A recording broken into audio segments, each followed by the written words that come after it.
Good morning, good noon, good afternoon, good evening, good day sa lahat ng mga dragon fruit farmers sa buong mundo. Hiyo hilafos sa mga tribong Tibuli. Naimbag nga bigat kada kayo amin sa mga Ilocano. Maayong buntag Bisaya. Karon nandito ako sa farm ng kaibigan na dragon fruit din ang tanim. Napakaraming magagandang tanawin dito, pero ang nagandahan ko dito yung dragon fruit niya, kahit na off season ngayon,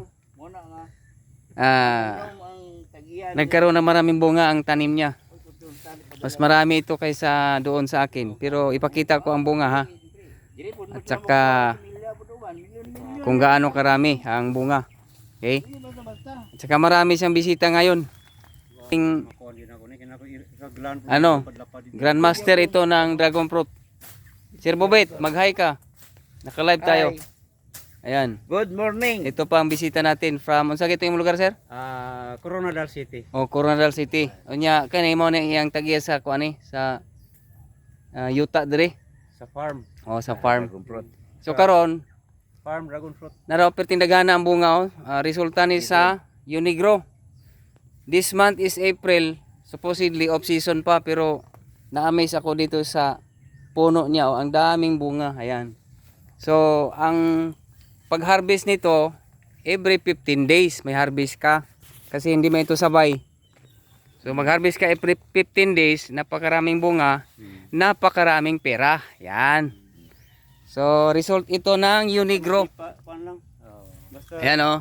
Kaya di mo sintos tao sa lang. So kung bakit kayo magtiis doon sa mga pananim na wala naman kayong income, mag-ship na kayo sa dragon fruit. Ayan.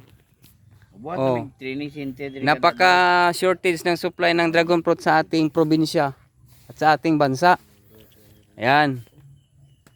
So visit kayo dito kung gusto nyo rin makita ang area ng aking kaibigan. Ayan. Meron pa siyang papaya dito. Oh. Ayan, maganda. Yun. So yun lang po muna ang place ng lugar na pwede nyo ito makita. Nasa Purok. Anong barangay ito dito? Purok Kaugnayan, GPS. Purok Kaugnayan sa barangay GPS. Meron din sa San Roque Artisan, sa barangay San Roque. Oh, meron din sa amin sa barangay San Roque. Yung akin na aming mga demo din doon. So, yung mga interesado magtanim, ito, bakit tayo magtanim? Malaki ang potential income. At saka gamot ito sa lahat ng klaseng sakit at karamdaman, at saka preventive plant. Ito, Yan. dalawang stroke pero naka-recover. Oh, ito ang kaibigan natin. 15 days ito natulog sa ospital, hinatiran ko ito ng dragon fruit. Walang kain-kain. Yan ngayon buhay gwapong-gwapo. Bakto normal. Oh. Stroke. So yun lang muna. Magandang buhay sa lahat ng mga nagtatanim ng dragon fruit. Ito si Donnie More, si Dato Kahayag, ang inyong lingkod. Salamat, babus. Papaya po. Ayan na, papaya, nakita na. Ayan o. Ayan.